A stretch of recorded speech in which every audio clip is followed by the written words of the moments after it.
Boa tarde. A próxima apresentação agora é da aluna de mestrado, Manuela. Manuela, você tem 15 minutos de apresentação e mais 5 para perguntas. Quando estiverem faltando 10 minutos, eu te aviso, ok? Ok, obrigada. Então, boa tarde. Eu vou falar sobre a estrutura de fase de dois campos escalares carregados, a temperatura e potencial químico finitos, esse é o tema, né? Sou Manuela Santana do Rudney. Então, pequeno sumário aqui. Esse é o objetivo desse trabalho que a gente veio apresentar, que foi desenvolvido durante o mestrado. Apresentar uma introdução, né, para deixar todo mundo por dentro do que a gente pretende com esse trabalho. Vou apresentar a Lagrangiana de dois campos carregados, apresentar uma teoria de perturbação otimizada que a gente usa pelo potencial efetivo já com essa teoria de perturbação otimizada, ou seja, potencial efetivo não perturbativo.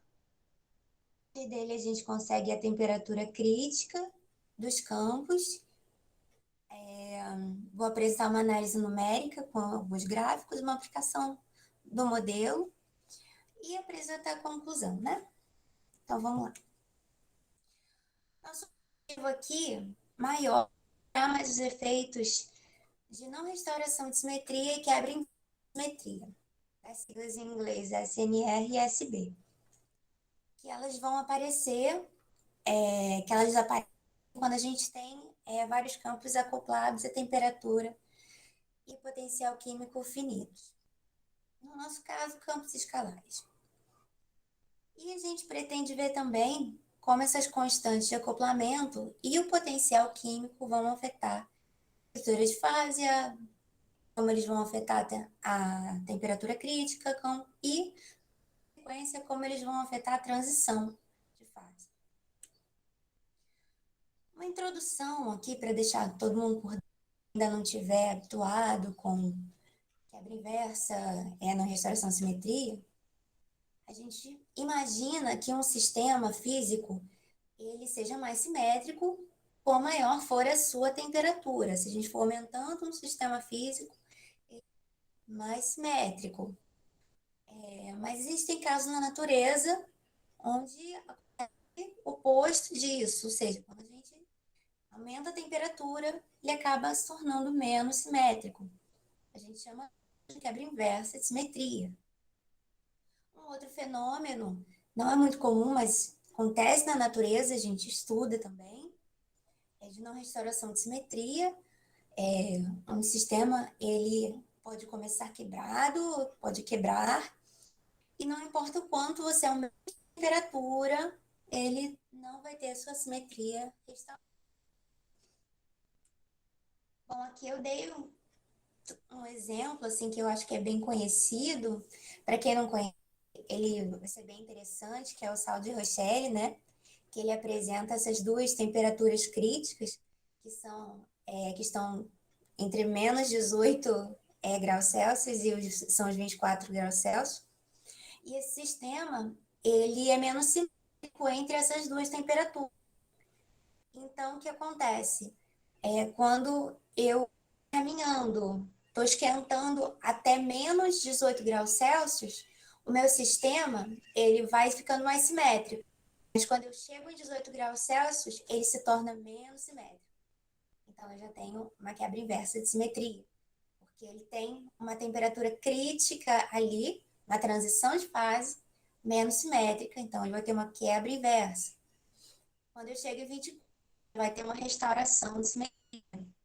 Então, é uma coisa interessante que acontece com um exemplo natural, mas que é interessante ver o comportamento. Eu trouxe esse gráfico de pressão por temperatura, que é bem interessante imaginar que a pressão, conforme você vai aumentando a temperatura, a pressão ela vai aumentando e de repente ela começa a diminuir de novo.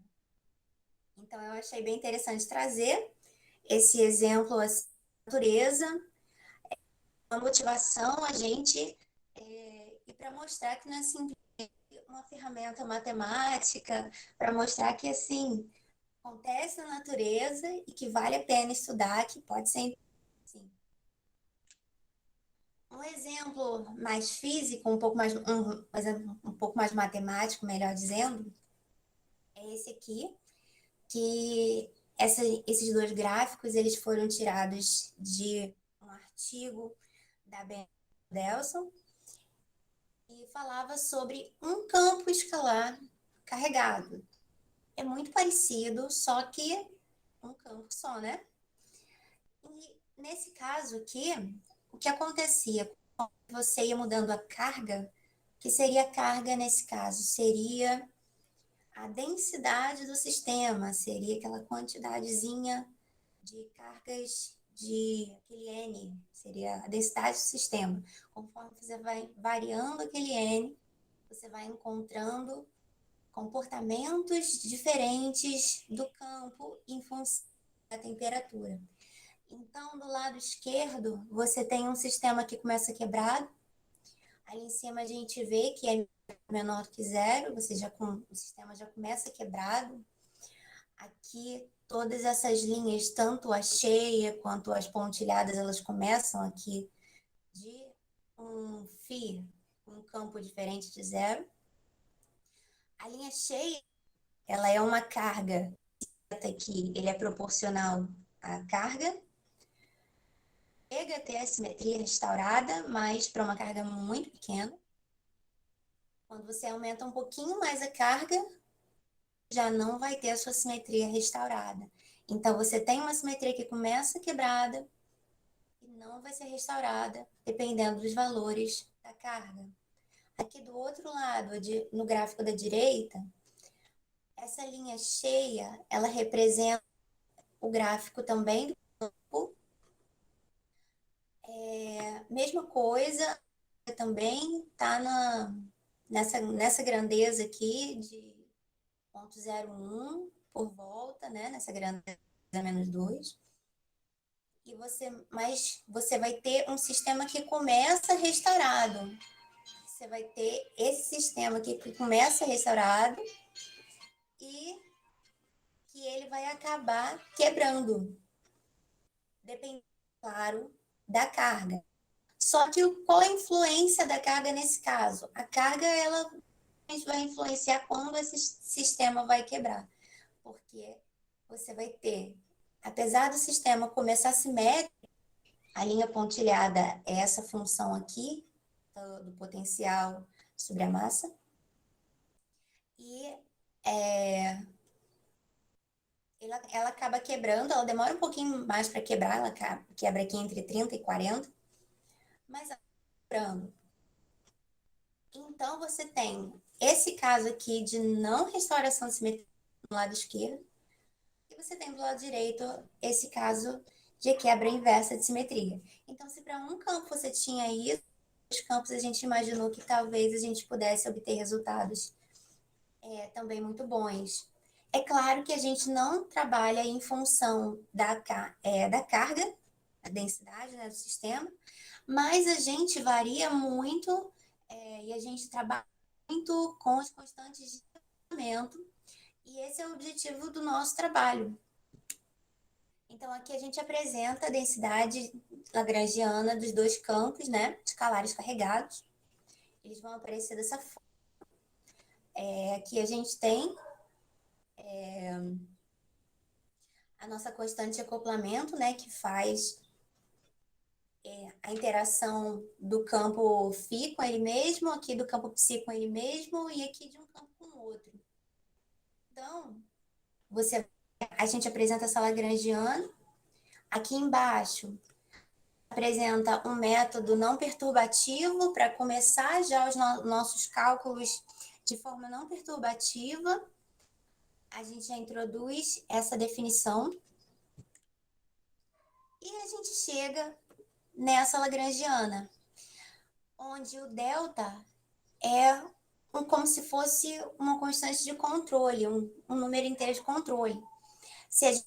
Percebam que se esse for igual a zero, a gente tem uma lagrangiana resolvível, se eu posso dizer assim, que onde as constantes de acoplamento vão ser iguais a zero, anular, e a gente vai ter resposta só até aqui. E se eu tiver delta igual a 1, eu volto a ter a lagrangiana usual, que é o nosso objetivo. Resolver todo o nosso sistema, tudo que a gente pretende resolver, então voltar a o que a gente que a gente pretendia. Com licença, Manuela, você tem mais 5 minutos. Ok, obrigada. Então, para estudar a termodinâmica desse sistema, a gente calcula essa função de partição aqui embaixo, né? Com tempo imaginário, né? No espaço euclidiano. O potencial efetivo vai poder ser calculado graças àquela função de grande partição.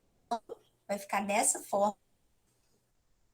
É bem parecido com o perturbativo, mas com algumas correções. Aqui, voltando aqui, a gente consegue calcular o campo derivando, né, o potencial efetivo igualando a zero. A partir disso, e levando o campo a zero, a gente consegue a temperatura crítica.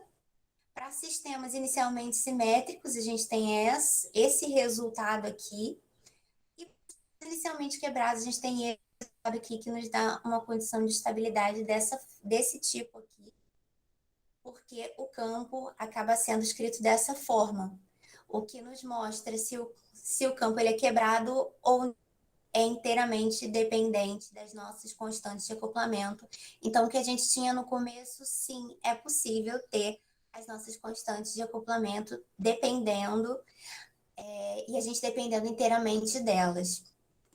Aqui é interessante imaginar, porque o campo simétricos, vocês podem perceber que eles não dependem da constante de acoplamento de psi, porque quando a gente tem que eles inicialmente começam simétricos, no caso de a gente viu que se eles começam simétricos, eles vão acabar tendo aquela quebra inversa.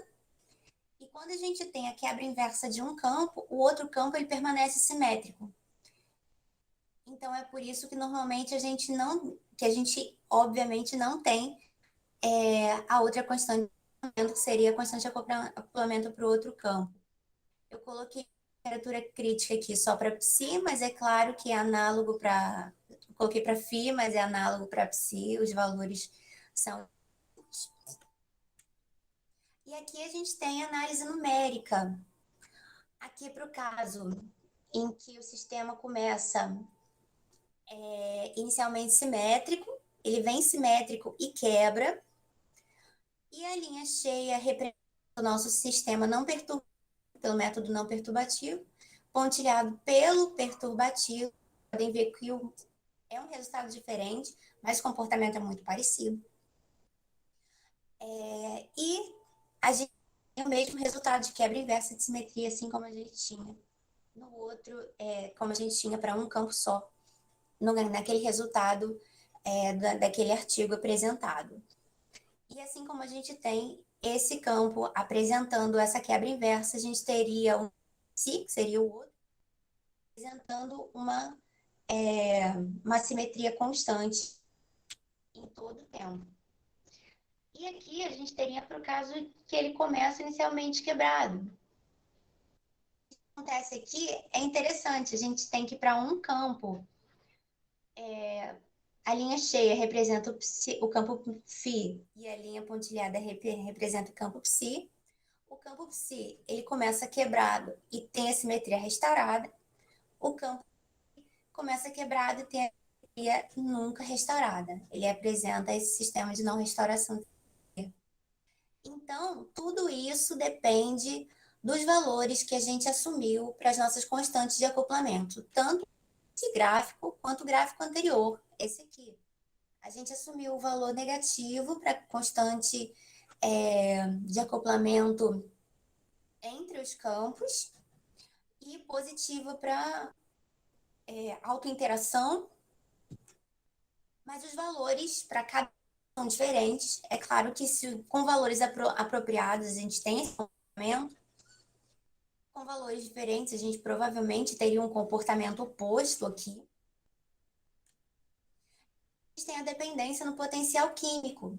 A gente vê como o potencial químico pode alterar, por exemplo, a temperatura crítica. Aqui nesse gráfico aqui de SB, a gente vê como se aumentando o valor do potencial químico, o valor de temperatura crítica, ele vai diminuindo.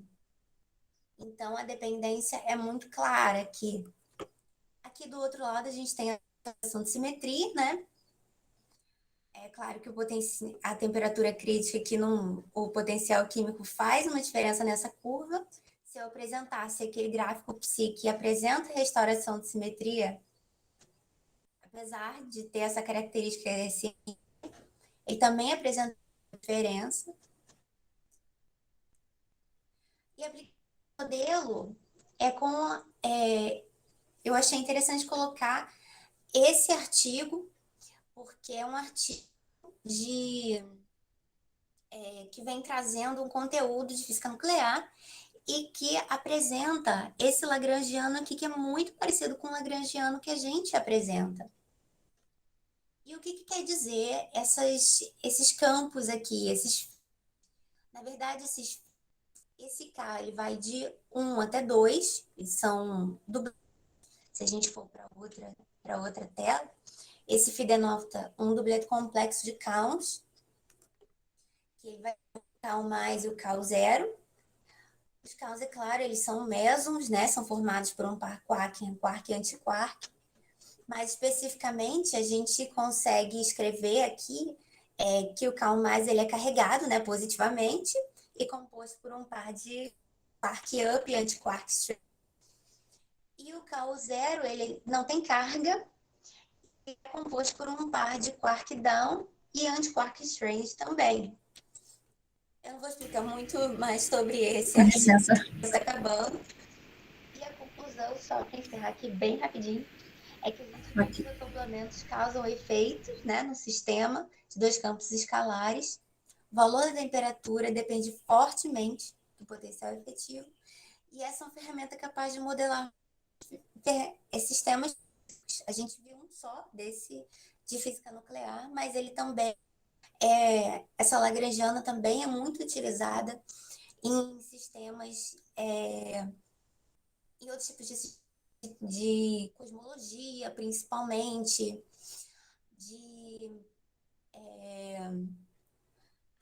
a gente estava estudando também um sistema de supercondutores, se eu não me engano, um que não me vem à memória agora, mas é uma ferramenta assim que para ajudar a modelar. Esse é o intuito da gente, ajudar a física pela frente. Obrigada pela oportunidade aí. Desculpa a demora. Obrigada, Manuela. Parabéns pela apresentação. Agora, eu acho que dá tempo para uma pergunta. O Matheus tem uma pergunta para você, Manuela. Fala aí, Manu, beleza? Oi, Matheus. Aquele gráfico que você mostrou, eu não entendi muito bem lá, que você mostrou uma transição de fase de segunda ordem, lá atrás. Eu não entendi tem dois gráficos. Isso. É a mesma coisa que você está... Não entendi muito bem isso. Se puder explicar de novo. Esse aqui Você não entendeu nada, assim, alguma coisa específica? O da esquerda mostra a transição de fase, certo? Assim, é que o da esquerda tem uma restauração de simetria. E o da direita, Ah, tá. você tem a quebra também, aqui, ó, nesse pontinho aqui. Ele vinha simétrico, aqui, aí quebrou. Tá, entendi. Não, tudo bem. O da esquerda que mostra a restauração de simetria, à medida que você aumenta a temperatura depois aquele ponto ali, né, que fica uma reta, na realidade. Não é Aqui isso? a gente tem a restauração de simetria a uma temperatura razoável, mas o intuito aqui é mostrar não restauração de simetria, porque ele só obteve essa restauração de simetria a uma carga muito baixa. Então, ele teve que abaixar muito o sistema para conseguir essa restauração de simetria. Tá, tudo bem. Beleza. Não era isso, eu tinha ficado com a dúvida. Eu acho que eu me enganei com relação a uma coisa dessa. Enganação minha. Valeu, Manu. Muito boa a apresentação. Obrigada. Manuela, Oi. o Carlos tem uma pergunta para você, mas eu acho que ficaria legal se você tentasse desligar o seu microfone quando estiver perguntando, porque está fazendo eco.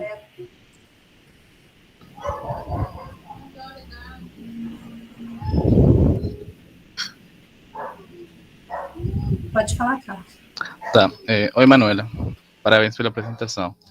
É uma dúvida, assim, eu não conheço muito do tema, mas qual que é a implicação física de você ter ou não ter uma restauração de simetria nesse caso? O que você ganha, o que você perde?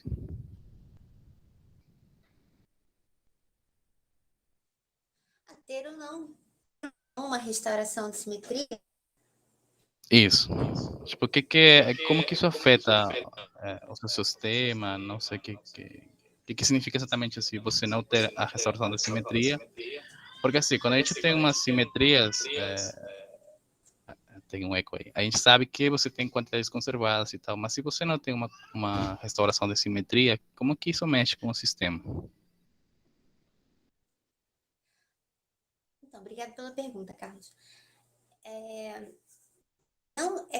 Nesse caso, esses efeitos de não restauração de simetria, de quebra inversa, a gente acaba tendo que estudar esse tipo de fenômeno, que isso acaba acontecendo. A gente acaba com problemas, tem problema com o monopolo, isso acaba acontecendo, acontece na natureza, e a gente, o nosso intuito, assim, não diria maior, mas um dos nossos objetivos é formar uma ferramenta que sirva para esse tipo de coisa, para quando acontece. É porque, sim, é melhor quando a gente tem a simetria, o que a gente tem quando existe a simetria, você tem uma carga conservada, sim, é melhor quando a gente tem a simetria. Mas quando a simetria não é conservada, a gente precisa saber o que acontece, a gente precisa saber a física que acontece por trás de tudo, o que fazer. Só esclarecendo aí, tanto aí para o Matheus quanto para o Carlos, né? É que você tem sistemas físicos que, como em matéria condensada, né? A Manuela mostrou lá aquele exemplo do sal de Rochelle, né? Que é um tartarato tetraidrato de sódio potássio. Sei lá, um traco bem complicado a estrutura, mas exibe exatamente esse comportamento. Conforme você aumenta a temperatura, ele vai ficando menos simétrico, né? Em matéria condensada, você tem vários sistemas desse tipo, que você aumenta, por exemplo, um parâmetro de controle que você esperaria que causaria uma transição de fase, em vez de ver uma transição de fase, você vê o sistema ficando cada vez menos simétrico, né? Enquanto a gente esperaria que ele ficasse simétrico. Então, tem aplicações em matéria condensada, em teorias de campos, como a gente tem em extensões do modelo padrão, vários campos escalares, né? Então, a gente espera que, eventualmente, você pode ter simetrias que ou permanecem sempre quebradas ou nunca quebram, né? Permanece sempre na fase restaurada. Então, um exemplo que ela está falando lá no final, né, em física nuclear do sistema de Kaun's, em cromodinâmica quântica altas densidades, predito você ter uma fase de tipo supercondutividade, como você tem em matéria condensada, mas é uma supercondutividade de cor. e aparece exatamente esses caos, devido à quebra de simetria que você tem. Os graus de liberdade bosônicos, são os bósons de Goldstone, formam exatamente na forma daqueles caos. E em matéria densa, então, como em estrelas de nêutrons, por exemplo, se esses fenômenos de não restauração de simetria ou quebra inversa de simetria aparecerem, afeta exatamente a equação de estado que rege esses objetos densos no universo, né, que são, por exemplo, estrelas de nêutrons. Então, a gente quer exatamente ver essas mudanças na equação de estado quando você tem esses fenômenos de quebra inversa ou não, né, ou não restauração de simetria. Certo, certo. Muito legal. Obrigado. Obrigada mais uma vez, Manuela. Parabéns pela sua apresentação. Obrigada. Então,